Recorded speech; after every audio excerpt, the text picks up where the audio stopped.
ஆண்டுடைய நாமம் மகிமைப்படுவதாக. உங்களை எல்லாரையும் காண்பதில் பார்ப்பதில் மிகுந்த மகிழ்ச்சி. The secret of human spirit, மனித ஆவியின் ரகசியம். உங்கள் ஆவி காண முடியாத ஒன்று, அதனுடைய ரகசியங்களை பார்த்து கொண்டு வருகிறோம். இன்று நாம் பார்க்க போகிறது, உங்கள் ஆவியை தேவன் பெற்றுக்கொள்ள விரும்புகிறார். உங்களிடத்தில் இருக்கிற மிகப்பெரிய ஒன்று மேன் ஸ்பிரிட், மனித ஆவி. இந்த ஆவியை தேவன் பெற்றுக்கொள்ள விரும்புகிறார். உங்களுடைய ஆவியை தேவனிடத்தில் பெற்றுக்கொள்வதற்கு கொடுத்துவிட்டால் வாழ்க்கையே தலைகீழாக மாறும். நீங்கள் ஆவியின் மனிதர்கள். ஸ்தோத்திரம். உங்களுக்கு ஒரு ஆவியின் மனம், ஆவியின் சிந்தை உங்களுக்கு அவசியமாக இருக்கிறது. ஆவியின் மனம், ஆவியின் சிந்தை. நீங்கள் ஒரு ஆவியின் மனிதர்களாக வாழ வேண்டும் என்று தேவன் விரும்புகிறார். 2 கொரிந்தியர் 13:14 கர்த்தராகிய இயேசு கிறிஸ்துவின் கிருபையும் தேவனுடைய அன்பும் பரிசுத்தனுடைய ஐக்கியமும் உங்கள் அனைவரோடு கூட இருப்பதாக. கிறிஸ்துவின் கிருபை, தேவனுடைய அன்பு, பரிசுத்தனுடைய ஐக்கியம், பிதா குமாரன் பரிசுத்த ஆவியானவர் உங்களிடத்தில் எதை அதிகமாக விரும்புகிறார் என்றால், உங்களுடைய ஆவியை தேவன் அதிகமாக விரும்புகிறார். ஸ்தோத்திரம். நீங்கள் ஒரு ஆவிக்குரிய மனிதர்களாக வாழ விரும்புகிறார். அதுதான் நம்முடைய விருப்பம். ஆவிக்குரியவர்களாக வாழ வேண்டும். என்ன செய்துவிட்டார்கள் என்றால், பல ஸ்தாபன சங்க மக்களாக மாற்றிவிட்டார்கள். இந்த ரெண்டுக்குள்ள வித்தியாசம் உங்களுக்கு தெரியுது. எப்படி மாற்றிட்டாங்கள் என்றால், நீ இந்த ஸ்தாபனம், இந்த குழு, இந்த ஐக்கியம், இந்த டினாமினேஷன், இந்த ஆர்கனைசேஷன் என்ற ஒரு சிம்பிள் அடையாளம் உங்களுக்கு குத்தப்பட்டது. ஆனால் தேவன் உங்களை எப்படி வாழ விரும்புகிறார் என்றால், ஆவியின் மனிதர்களாக, ஆவிக்குரியவர்களாக வாழ விரும்புகிறார். இதுதான் தேவன் விருப்பம். உங்கள் ஆவிக்குள் திரியேக தேவன் வாழ விரும்புகிறார்.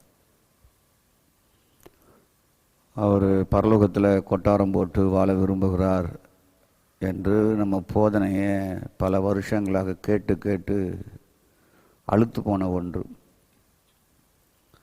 நாங்கள் இப்பொழுது கற்றுக் கொடுக்கிறது என்னவென்றால், அவர் பரலோகத்தில் இருக்கிறார்,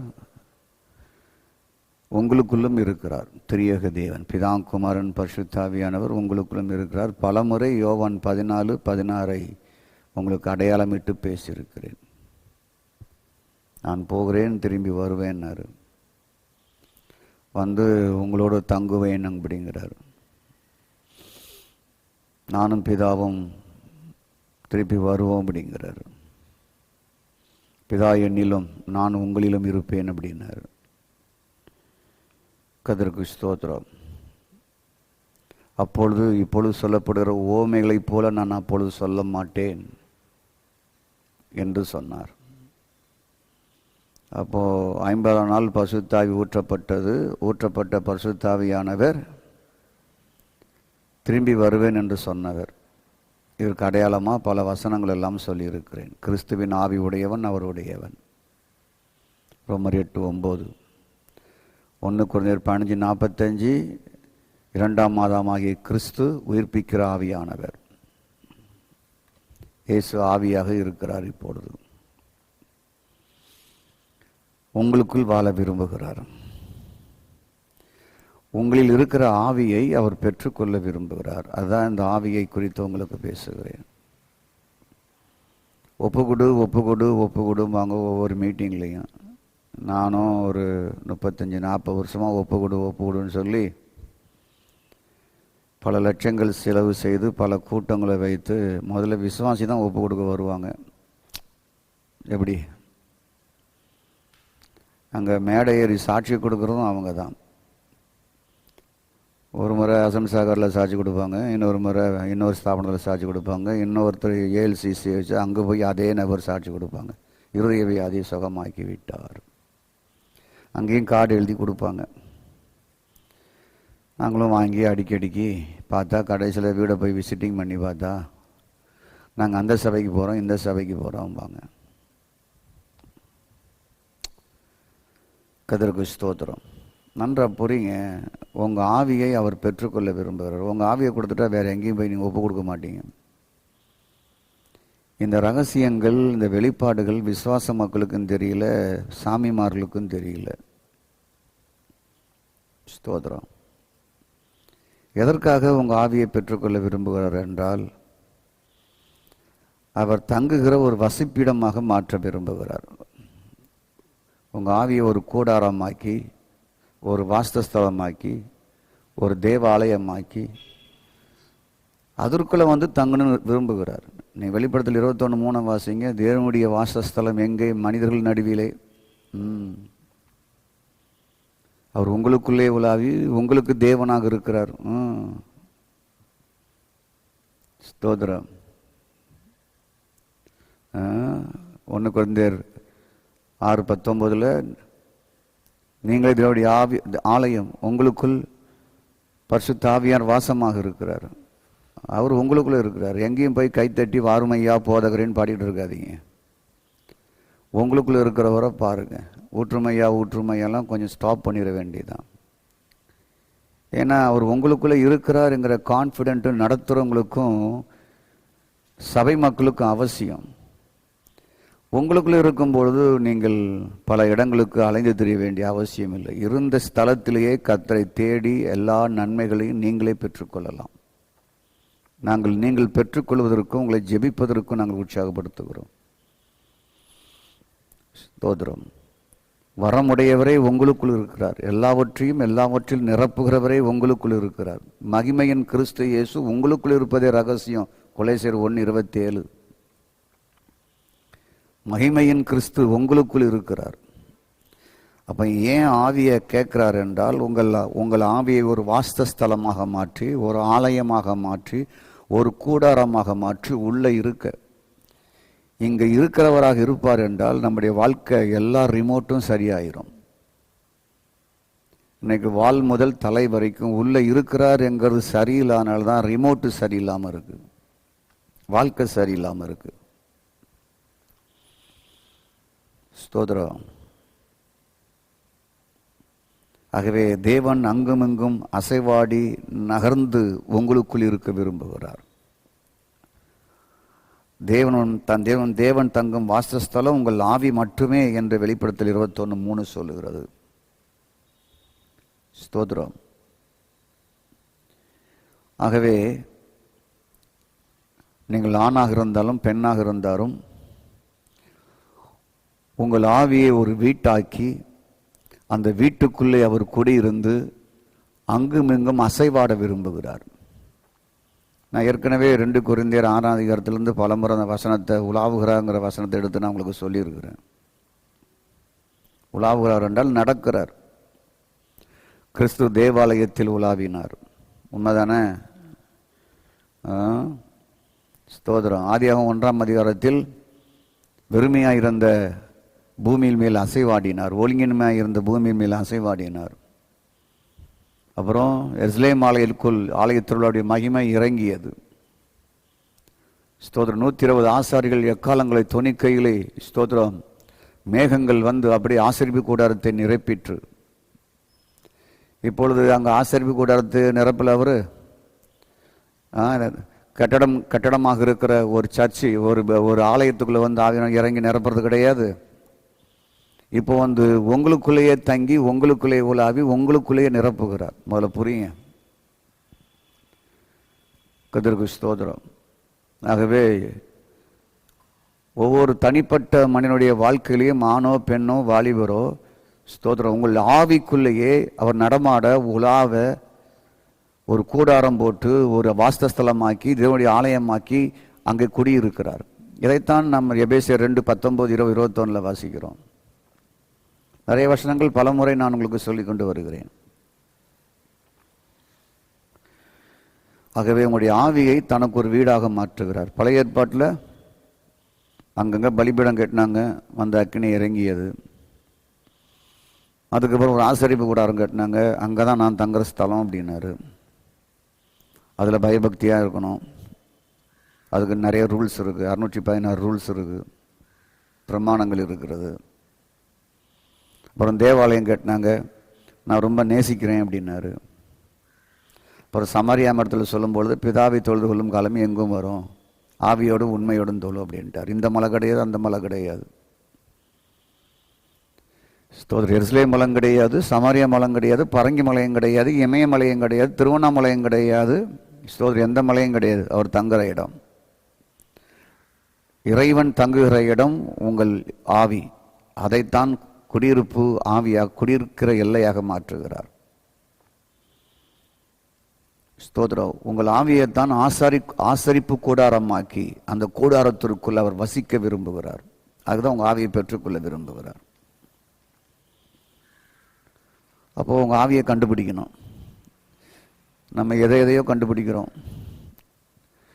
எதற்கோ பைபிள் ஸ்டடி நடத்துகிறாங்க, எதையோ வருகையை பற்றி நடத்துகிறாங்க, 666 பற்றி நடத்துகிறாங்க, வெளிப்படத்தில் பற்றி நடத்துகிறாங்க.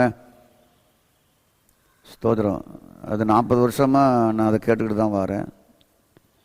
ஏற்கனவே 1985 ஜஸ்டின் பிரபாகர், காலம் சென்ற மிகப்பெரிய ஊழியர், டிஜிஎஸ் தினகரன் அளவுக்கு பெரும் கூட்டத்தை சேர்த்தவர் தமிழ்நாட்டில். அவர் இதெல்லாம் பேசி முடித்தது தான். இப்போ தூசி தட்டி இப்போது நிறைய பேர் பேசிக்கிட்டு இருக்கிறாங்க. அதே எடுத்து அதே கேசட்டை போட்டு பார்த்து திருப்பியும் பிரசம் பண்ணிகிட்டு இருக்கிறாங்க. அது 84 முடிஞ்சு போச்சு. நான் இப்போ அதை தூசி தட்டி அதை எடுத்து பேச விரும்பலை. உங்கள் ஆவியை கண்டுபிடிப்பது எப்படிங்கிற ரகசியத்தை உங்களுக்கு சொல்லிக் கொடுக்க போகிறேன். ஆகவே ஆவியை அறிவதும் கண்டுபிடிப்பதும் கடினமானது, சிரமமானது என்று இயேசு கிறிஸ்து நிக்கோதேமிடத்தில் கூறினார். ஸ்தோத்திரம்.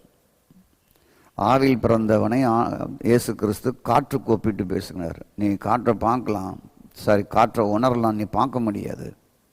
என்ன திசையிலேருந்து வருது, இந்த திசைக்கு போதுன்னு நீ ஒன்றும் அதை பார்க்க முடியாது, உணரலாம். அதுபோல தான் ஆவியில் பிறக்கிறவன் என்று யோவான் 3:8 சொன்னார். உணர முடியும். அதான் காற்றை உணர முடியும். எனக்கு பின்னால் இப்போது 2 ஏசி டவர் இருக்குது. காற்று, குளிர்ந்த காற்று எனக்கு பின்னால் அடிக்குது, உணர்கிறேன். ஆனால் என் கண்ணால் பார்க்க முடியாது குளிர்காற்றை. உங்களுக்குள் ஒரு ஆவி இருக்கிறது, அதை உணர முடியும். உங்கள் மாமிசத்தை பார்க்கலாம், தொடலாம், ரசிக்கலாம். ஆனால் ஆவியை பார்க்க முடியாது. ஸ்தோத்திரம். உங்கள் ஆத்மாவை அறியலாம். எப்படி அறியலாம்? உங்கள் மனம் செயல்படுகிறது, அதை கொண்டு அறியலாம். உங்கள் விருப்பம் இருக்கிறது, அதை கொண்டு அறியலாம். அது ஆத்மாவுக்குள் இருக்கிறது. உங்களுக்கு ஒரு வெறுப்பு இருக்கிறது, துக்கம் இருக்கிறது, கவலை இருக்கிறது, இதெல்லாம் ஆத்மாக்குள்ளிருந்து புறப்பட்டு வருகிறவைகள். ஆகவே இந்த உணர்வுகள் மூலம் ஆத்மா இருப்பதை அறியலாம். நீங்கள் ரோமர் 8ஆம் அதிகாரத்தை மட்டும் தொடர்ந்து டெய்லி ஒரு முறையாவது படியுங்கள். அதில் தான் முழு விஷயங்களும் இருக்கிறது. ரோமர் 8ஆம் அதிகாரத்தில் நீங்கள் படிக்க வேண்டும். அப்பொழுதுதான் சரியாக அறியலாம். அங்கு ஜீவ ஆவியானவரை பற்றி சொல்லுகிறது, ஜீவ பிரமாணத்தை பற்றி சொல்லுகிறது, இயேசுவை மரித்தொழுந்து எழுப்பின ஆவியானவரை பற்றி சொல்லுகிறது, தேவனுடைய ஆவியை பற்றி அங்கு சொல்லப்பட்டு இருக்கிறது. ரோமர் 8ஆம் அதிகாரத்தில் இதெல்லாம் இருக்கிறது. ஜீவனுள்ள தேவனுடைய ஆவி, ஸ்தோத்திரம், ஜீவ ஆவியானவர், தேவ ஆவியானவர், இயேசுவை மரித்தொழுந்து எழுப்பின ஆவியானவர், கிறிஸ்துவின் ஆவி உடையவன். இதெல்லாம் ரோமர் 8ஆம் அதிகாரம் 1 முதல் 10 வரைக்கும் தெல்ல தெளிவாக இத்தனை ஆவிகளையும் குறித்து சொல்லப்பட்டு இருக்கிறது. அப்போ ஜீவ ஆவியானவர் என்றால் என்ன? ஜீவன்களோடு தொடர்புடையவர், எல்லா ஜீவன்களோடும் தொடர்புடையவர். அதில் புரிந்து கொள்ள வேண்டும். ஜீவ ஆவியானவர் என்றால் உலகத்தில் இருக்கிற எல்லா ஜீவன்களோடும் தொடர்புடையவர். அவர்தான் ஜீவாதிபதி. அப்போஸ்தலனாகிய பேதுரு அந்த முடவனை சுகமாக்கின பின்பு ஸ்தோத்திரம் அந்த பெருங்கூட்ட மக்களுக்கு சொல்லும்பொழுது, ஸ்தோத்திரம் உண்டாவதாக, இவரை நீங்கள் ஜீவாதிபதியாக இவரை கொலை செய்தீர்கள் என்று சொல்லுகிறார். ஜீவாதிபதி, அப்போஸ்தலர் 3:15 ஜீவாதிபதினா ஜீவனுங்களுக்கே அதிபதி. இருக்கிற நாம் காண்கிற மிருகங்கள், பறவைகள், சொன்னதாக பார்க்கக்கூடிய உயிரினங்கள், பார்க்க முடியாத உயிரினங்கள், ஸ்தோத்திரம். அதுக்கப்புறம் இயற்கை தாவரங்கள், எல்லா ஜீவன்களுக்கும் அதிபதி இயேசு கிறிஸ்துவானவர். இந்த இயேசு கிறிஸ்துவானவரை நீ கொலை செய்தீர்கள் என்று பேதுரு குற்றம் சாட்டினார். அதற்காக நாங்கள் என்ன செய்யணும்னு கேட்டாங்க. 3000 பேர் அன்னைக்கு பேப்டிசம் எடுத்தாங்க. ஸ்தோத்திரம். ரோமர் 8:6 ஆவியின் சிந்தை, ஆங்கிலத்தில் சிந்தை என்பதற்கு mind, spiritual mind, spirit mind.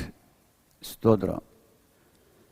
அப்போ இங்கே சிந்தை என்பது மனம். சிந்தை என்பது வேற, மனம் என்பது வேறன்னு சொல்லி நீங்கள் போட்டு குழப்பக்கூடாது. சிந்தன் பைபிளில் வாசித்தீங்கன்னா அது மனம், மைண்ட் என்று நீங்கள், சென்ஸ் என்று நீங்கள் புரிந்து கொள்ளுங்கள். ஸ்தோத்திரம். ரோமர் 8:6 ஆவியின் மனம் அல்லது ஆவியின் சிந்தை என்று காணலாம். என்னுடைய பொருள் என்ன? உங்கள் ஆவி ஜீவனோடு தொடர்புள்ளது. ஜீவனோடு தொடர்பு. ஜீவன் யார்? நானே ஜீவன். ஜீவாதிபதியை கொலை செய்தீர்கள், ஜீவனும் தீர்க்காயுசுமானவர். ஸ்தோத்திரம். நானே ஜீவ அப்பம். இதெல்லாம் இயேசு சொன்னார். நான் தான் ஜீவ அப்பம். யோவான் சொல்லும் பொழுது நாங்கள் தொட்டது, நாங்கள் பார்த்தது, நாங்கள் கண்டது ஜீவ வார்த்தை குறித்து பேசுகிறோம் என்று 1 யோவான் 1:3 சொல்லுகிறார். கிறிஸ்துவை உடையவன் ஜீவனை உடையவன் என்று சொல்லி 1 யோவான் 5:12 சொல்லுகிறார். ஜீவன் கிறிஸ்து. எல்லா ஜீவன்களுக்கும் ஜீவனாக இருக்கிறவர் கிறிஸ்து. ஸ்தோத்திரம். ஆகவே ஆவியின் சிந்தை என்று சொல்லப்பட்டிருக்கிறது. இதனுடைய பொருள் என்றால் உங்கள் ஆவி ஜீவனோடு, ஜீவ தேவனோடு, பிரைஸ் காட், ஜீவனாக இருக்கிற, ஜீவாதிபதியாக இருக்கிற கிறிஸ்துவோடு, நானே ஜீவன் என்றவரோடு, ஜீவாதிபதியாக இருக்கிறவரோடு, உபாகம் 30:20 ஜீவனும் தீர்க்காயுசுமானவர் என்று பிதா சொன்னாரவா, அவரோடு உங்க ஆவி தொடர்புடையவை. அங்க தொடர்பு இல்லாட்டா, அங்க தொடர்பு இருக்கிறத நீங்க உணரணும். ஒரு பாவம் என்ன வந்தோன்னா ஒரு உணர்வு வருது பார்த்தீங்களா? ஒருவர் நினைச்ச உடனே ஒரு உணர்வு வருது பார்த்தீங்களா? ஒருவருக்கு ஃபோன் பண்ணணும்னா ஒரு உணர்வு வருது பார்த்தீங்களா? அதே போல ஸ்தோத்திரம் உண்டாவதாக ஜீவாதிபதியோடு இணைந்திருக்கிற உங்க ஆவி அதை உணரணும். உள்ள ஜீவாதிபதி இருக்கிறார், நான் அவரோடு தொடர்புடையவனாக இருக்கிறேன் என்ற அந்த உணர்வு உங்களுக்குள்ள வந்தாதான் ரைட் வே ஒவ்வொரு வாலிபனுக்கும் ஒவ்வொருவருக்கும் உள்ள உண்டாகும். ஸ்தோத்திரம். ஜீவன் என்று சொன்னால் லைஃப், வாழ்க்கை, வாழ்வு கிறிஸ்து. ஸ்தோத்திரம்.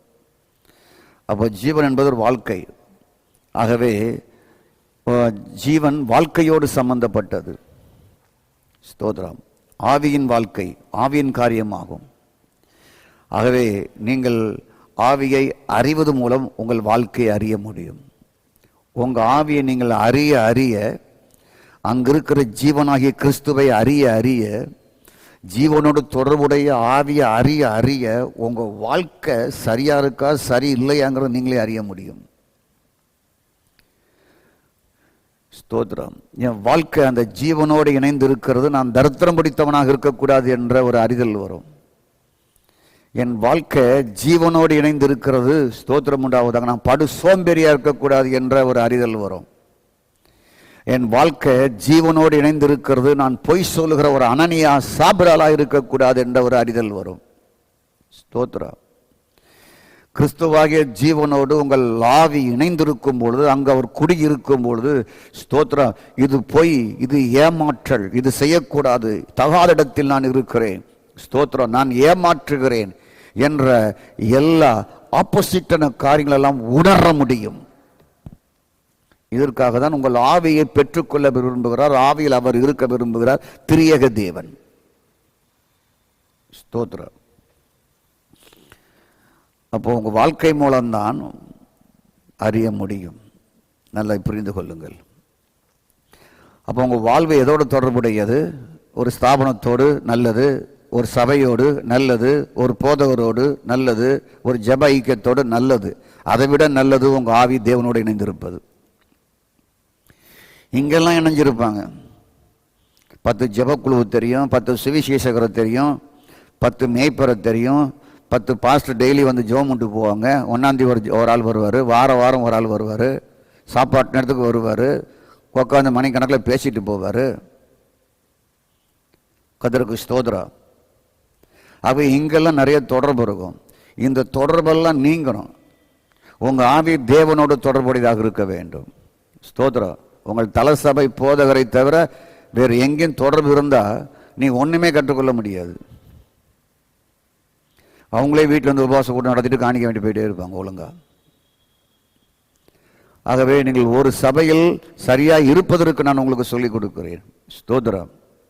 உங்கள் ஆவி தேவனோடு தொடர்புடையது, ஜீவாதிபதியோடு தொடர்புடையது. உங்கள் ஆவியில் கூடாரமிட்டு ஆலயமாக்கி வாஸ்தலமாக்கி அங்கே குடியிருக்க விரும்புகிறார். ஏன்? அதற்காகத்தான் உங்கள் ஆவி அவர் பெற்றுக்கொள்ள விரும்புகிறார். உங்கள் ஆவி அவர் பெற்றுக்கொள்ள விரும்புகிறார். ஸ்தோத்திரம். அப்போ ஸ்தோத்திரம். உங்கள் வாழ்வு ஆவியோடு தொடர்புடையது. உங்கள் வாழ்க்கையை ஆவி மூலம்தான் அறிய முடியும். உங்களுக்கு நீங்களே வெளிப்பாடு பெற்றுக்கொள்வீங்க. இந்த சப்ஜெக்ட் உங்களுக்கு புரிஞ்சுன்னா உங்களுக்கு நீங்களே வெளிப்பாடு பெற்றுக்கொள்வீங்க. ஸ்தோத்திரம். ரோமர் 8:2 ஜீவ பிரமாணம் அல்லது ஜீவ சட்டம் என்று கூறப்படுகிறது. நான் பல வாரங்களாக அதை பேசிட்டேன். ஜீவ பிரமாணத்தை பற்றி பல நாட்களாக பேசினேன். குறைஞ்ச ஒரு 10 பிரசங்கம் பண்ணியிருப்பாங்கல்ல, ஜீவ பிரமாணம் என்றால் என்னன்னு சொல்லி. ஸ்தோத்திரமுண்டாவதாக. அப்போ ஜீவ ஆவியானவர் உங்கள் ஆவியில் தங்கி உங்கள் ஆவியை ஆலயமாக்கி வாஸ்தலமாக்கி கூடாரமாக்கி தங்கி இருப்பது மட்டுமில்லாமல் அவர் ஜீவ சட்டமுடையவராக ஜீவ பிரமாணமுடையவராக உள்ள இருக்கிறார். ஆகவே தான் கிறிஸ்துவின் ஆவி இல்லாதவன் அவருடையவன் அல்ல. கிறிஸ்துவ ஜீவனாக இருக்கிறார். ரோமர் 8:9 சொல்லுது. அப்போ உங்கள் ஆவியை அவர் பெற்றுக்கொண்டு உங்கள் ஆவியை ஒரு கூடாரமாக்கி ஒரு ஆலயமாக்கி ஒரு வாஸ்தலமாக்கி அதில் குடியிருக்கிறார். ஸ்தோத்திரம். அதில் உலாவுகிறார், அதில் அசைவாடுகிறார். அங்கிருந்து அவர் ஜீவ பிரமாணம் ஒரு சட்டமுடையவராக உள்ளே இருக்கிறார். ஜீவ பிரமாணம் என்ற சட்டமுடையவராகவே உள்ளே இருக்கிறார். அதான் ரோமர் 8:2. ஸ்தோத்திரம். அப்போ உங்க ஆவியை பற்றி படிக்கும் பொழுது உங்கள் சிந்தை, அதாவது மனதை பற்றி ஆவியானவர் பேசுவதை நாம் காணப்போகிறோம். நன்றாய் புரிந்து கொள்ளுங்கள். இப்போ என்ன காணப்போகிறோங்கிறத உங்களுக்கு சொல்லித்தரேன். நீங்கள் உங்களுடைய ஆவியை பற்றி படிக்கும்பொழுது உங்கள் சிந்தை, அது மனதை பற்றியும் ஆவியானவர் பேசுவதையும் நாம் அங்கு காணலாம். ஸ்தோத்திரம். ஆகவே ஸ்தோத்திரமிடாவதாக. உங்கள் ஆவி உங்கள் வாழ்க்கை சார்ந்தது சொன்னேன், சிந்தை மனம் சார்ந்தது என்று சொன்னேன். உங்கள் ஆவி என்ன சார்ந்தது? வாழ்க்கையை சார்ந்தது. உங்கள் சிந்தை உங்கள் மனதை சார்ந்தது. இங்குதான் தேவன் ஜீவ சட்டத்தை கொண்டவராக இருக்கிறார். ஸ்தோத்திரம். ஜீவ சட்டத்தை உடையவராக இருக்கிறார். ஆவின் சிந்தை. கர்த்தருக்கு ஸ்தோத்திரம். அப்போ உங்க ஆவியின் மூலம்தான் உங்கள் வாழ்க்கையும் உங்கள் சிந்தையும் உங்கள் மனதையும் தொடர்பு கொள்கிறார் தேவன். உங்களுடைய ஆவி மூலமாகத்தான் உங்கள் சிந்தையும் உங்கள் வாழ்க்கையும் தொடுகிறார் அவர். நல்ல புரியுது உங்களுக்கு? நான் தெளிவாக சொல்கிறேன். உங்க ஆவிக்குள் ஆவியாக இருந்து உங்கள் வாழ்க்கையும் உங்கள் மனதையும் உங்கள் சிந்தையும் அவர் தொடுகிறார். ஸ்தோத்திரம். அதோடு தான் தொடர்புடையது. உங்களுக்கு ஸ்பிரிட்டு, உங்களுடைய மேன் ஸ்பிரிட்டு, ஆவியின் மனிதராகிய நீங்கள் அந்த ஆவியை கொண்டு உங்கள் வாழ்க்கையும் உங்கள் மனதையும் தொட்டாதான் அங்கே வேலை நடக்கும். மனது மாமிசத்தின்படி வாழ்ந்து கொண்டு ஆவி மட்டும் தேவனோடு இருந்தால் அது நடக்காது. நீங்கள் உங்கள் ஆவி உங்கள் வாழ்க்கையோடும் உங்கள் சிந்தையோடும் உங்கள் மனதோடும் தொடர்புடையதாக இருக்க வேண்டும். ஸ்தோத்திரம். அது வாழ்க்கையையும் சிந்தையாகிய மனத்தையும் பிரிக்க முடியாது. உங்கள் வாழ்க்கையும் பிரிக்க முடியாது, உங்கள் சிந்தையை மனதை பிரிக்க முடியாது, உங்கள் ஆவியை பிரிக்க முடியாது. ஸ்தோத்திரம். நல்லா புரியுதா? உங்கள் வாழ்க்கையை பிரிக்க முடியாது, உங்களுடைய மனதை பிரிக்க முடியாது, உங்களுக்கு ஒரு ஆவியை பிரிக்க முடியாது. இந்த 3 தான் லிங்க்லேயே இருக்கு. ஸ்தோத்திரம். ஆகவே ஜீவப்பிரமாணம் என்ற சட்டம் உங்கள் ஆவியில் நீங்கள் கொண்டவராக இருக்கிறீர்கள். ஸ்தோத்திரம். ஆவியில் ஆவியின் தேவன் தங்கும் ஆசரிப்பு கூடாரமாக்கி வாழ்வதால் அங்கு ஜீவப்பிரமாணத்தை அவர் செயல்படுத்துகிறார். உங்களுக்குள்ள தங்கி, உங்கள் வாழ்க்கைக்குள்ள தங்கி, உங்கள் ஆவியில் தங்கி ஜீவப்பிரமாணத்தை உங்கள் மனதை ஆவின் சிந்தையாக்கி பிரமாணத்தை செயல்படுத்துகிறார், சட்டத்தை செயல்படுத்துகிறார். அங்குதான் தேவ அன்பு பெறப்படும், ஒருவரை மன்னிப்பது பெறப்படும், பகையாளை நேசிப்பது பெறப்படும், சத்துருக்களை நேசிப்பது பெறப்படும், கிறிஸ்துவுக்காக வாழ்வது பெறப்படும், தூய வாழ்க்கை பெறப்படும், புது சிருஷ்டி உண்டாகும்.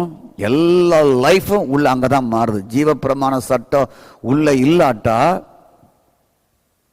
உங்க வாழ்க்கை மாறுவதற்கு 100% கொண்டு வர முடியாது. அனைவருக்கு சபையின் சட்டம் தான், ஒழுங்கு தான் நிரம்பி போயிருக்கிறது மனசுக்குள்ள. ஒவ்வொரு சபையிலையும் 100 சட்டம் இருக்கும், 50 சட்டம் இருக்கும். வருவதற்கும் போவதற்கும் வாழ்வதற்கும், வீட்டில் எப்படி வாழ்வது, சபைக்கு வரும்போது எப்படி இருக்கணும், அதற்கெல்லாம் ஒரு 100 சட்டம் வச்சுருப்பாங்க. அதுதான் சபைக்குள்ளே இருக்கிற சட்டம் தான் மனுஷனுடைய சிந்தைக்குள்ளே நிரம்பி போய் இருக்கிறது. உங்கள் வாழ்வு இல்லாமல், ஆவி இல்லாமல், சிந்தை இல்லாமல் 3ஐயும் பிரிக்க முடியாது. ஸ்தோத்திரம். உங்கள் ஆவிக்குள்ளே தான் ஜீவ பிரமாணத்தை வைத்திருக்கிறார். அந்த பிரமாணம் என்ன செய்கிறது என்றால் உங்கள் சிந்தையை ஆவியின் சிந்தையாக்கி, பிரைஸ் காட், தேவனுடைய சட்டம், ஜீவ சட்டம் செயல்பட ஆரம்பிக்கிறது. ஸ்தோத்திரம். இங்குதான் ஆவியின் கனிகள் உருவாகிறது. ஸ்தோத்திரம். இங்குதான் ஆவியின் பிரமாணம் உருவாகிறது. இங்குதான் ஆவியின் வரங்கள் உருவாகிறது. இங்குதான் ஆவியின் ஜெபம் உருவாகிறது. இங்குதான் ஆவியின் விசுவாசம் உருவாகிறது. இங்குதான் இருதயத்தில் ஊற்றப்பட்டிருக்கிற அன்பின் ஆவியை காண முடியும். இங்குதான் ஜீவன் உண்டாகிறது. இங்குதான் சமாதானம் உண்டாகிறது. இங்குதான் அமைதி உண்டாகிறது.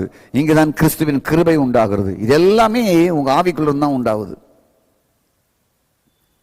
ஸ்தோத்திரம். அப்ப வாழ்க்கை, ஜீவ பிரமாணம், ஸ்தோத்திரம், உங்க ஆவி, இந்த 3 லிங்க். அப்பந்தான் உங்க சிந்தை ஆவின் சிந்தையா கிறிஸ்துவின் சிந்தையா மாறும். கிறிஸ்துவின் சிந்தையா மாறும் பொழுது பழைய சிந்தையெல்லாம் செயல்படாமலாகி இப்பொழுது ஸ்தோத்திரம் உண்டாவதாக தேவனை உள்ள இருக்கிறத அடையாளம் காண முடியும். இல்லாட்டா வாருமையா போதகரேன்னு பாடிக்கிட்டே இருப்பீங்க. கர்த்தருக்கு ஸ்தோத்திரம். அப்போ இயேசு கிறிஸ்து உங்க ஆவியில் இருப்பது, ஆவியானவர் உங்கள் ஆவியில் சாட்சி கொடுப்பதெல்லாம் இங்கே தான் உள்ளதான் நடக்குது. இயேசுவை மரித்தோர்ந்து எழுப்பின ஆவியானவர் உங்களுக்குள்ள இருக்கிறது உங்கள் ஆவின் சிந்தையை கொண்டு உணர முடியும். உங்களுக்கு மாமிச சிந்தை இருக்கிற வரைக்கும் அதை உணர முடியாது. ஓ காட், உங்கள் ஆவியில் பிரைஸ் காட் ஜீவ பிரமாணத்தை உள்ளே வைத்து தேவன் உள்ளே இருந்து உங்கள் சிந்தை ஆவின் சிந்தையாய் மாற்றும் பொழுது லைஃபே பிரம்மாண்டமாக மாறும். உங்கள் முடிவே பிரம்மாண்டமாக மாறும். உங்கள் தீர்மானமே பிரம்மாண்டமாக மாறும். உங்களுடைய எண்ணங்களே மாறும். எல்லாமே ஆவியின் சிந்தையாக மாறிடும். மாமிச சிந்தை முற்றிலும் செயல்படாமல் போய்விடும். ஆவியில் உண்டாகிற விருத்தச்சேதனம் அங்கு நடைபெறும். ஆவியின் அன்பு நடைபெறும். ஆவியில் நடப்பது நிறைவிடும். ஆவியின் சிந்தைகள் உண்டாகும். ஆவினால் சரீரத்தின் செய்களை அளிப்பீர்கள். ஸ்தோத்திரம். ஓ காட், எத்தனையும் உங்கள் ஆவிக்குள் ஆவியின் சட்டத்தின் வழியாக உங்கள் சிந்தை செயல்பட ஆரம்பிக்கும். ஏற்கனவே பழைய சிந்தை எல்லாம் சாகும், சிலுவையில் அறையப்பட்டதாக மாறும். அது செயல்படாத செல்லாத ஒரு பொருளாக மாறிவிடும். ஸ்தோத்திரம். ஆகவே மாமிசத்தில் மேல் நம்பிக்கை வைப்பது முழுவதும் நின்று போயிடும். மாமிச சிந்தை நின்று போய்விடும் என்றால் அது மரணத்தை கொடுக்கிறது. ஆகவே இப்போ ஆவியின் சிந்தனை, யோகா ஸ்தோத்திரம் உண்டாவதாக உள்ளே இருந்து அமைதியும் சமாதானமும் உள்ளே பெருகும். ஜீவ வாழ்க்கை உண்டாகும். ஸ்தோத்திரம் உண்டாவதாக. மாமிச வாழ்வில் வந்த மரணம் அத்தனையும் மலியும். மாமிச வாழ்வுக்கு முற்றுப்புள்ளி வைக்கப்படும். ஜீவ ஆவியினுடைய வாழ்க்கை உள்ள நிரம்பியிருக்கும். அமைதியும் சமாதானமும் குடும்பத்திற்குள்ள, வீட்டுக்குள்ள, சம்பாத்தியத்திற்குள்ள, எல்லாத்துக்குள்ளே நிரம்பி வழியும். கண்களை மூடி ஜெபிப்போம். எங்கள் நல்ல ஆண்டவரே மை துதிக்கிறோம். பிதா குமாரன் பரிசுத்தாவி நாமத்தில் ஸ்தோத்திரம். எங்கள் ஆவியை நீர் பெற விரும்புகிறீர். அந்த ஆவிக்குள் நீங்கள் கொட்டாரமிட்டு வாழ விரும்புகிறீர். நீர் உள்ளே வாழும் பொழுது அங்கே ஜீவ பிரமாணத்தை உள்ளே வைக்கிறீர். அந்த ஜீவ பிரமாணமானது ஓ காட் ஸ்தோத்திரம், சிந்தையை ஆவின் சிந்தையாக மாற்றி வாழ்க்கை முழுவதும் ஆண்டவரை உருவாக்குறது. ஆவியின் ஜபமாய் உள்ளே இருந்து வருகிறது, ஆவியின் அன்பாய் உள்ளே இருந்து வருகிறது, ஆவியின் கனிகள் உள்ளே இருந்து வருகிறது, ஆவியானவர் உள்ளே இருந்து சாட்சி கொடுப்பதெல்லாம் உள்ளே இருந்து வருகிறது. ஓ காட் ஸ்தோத்திரம் உண்டாவதாக. இதுவரைக்கும் இருந்த மரண சட்டங்கள், இதுவரைக்கும் இருந்த மரண வாழ்வுகள் எல்லாம் சேர்த்து உள்ளே ஜீவனும், ஓ காட் ஸ்தோத்திரம், பெரிய மறுமலர்ச்சியும் வெற்றியும் உள்ளே உண்டாகிறது என்பதை அறிந்து அப்படியே வாழ உதவி செய்யுங்க. ஓ காட் ஸ்தோத்திரம், உங்களுடைய கரத்தில் தன்னுடைய ஆவியை ஒப்பு கொடுக்க உதவி செய்யுங்க. இயேசுவின் நாமத்தில் பிதாவே, ஆமென்.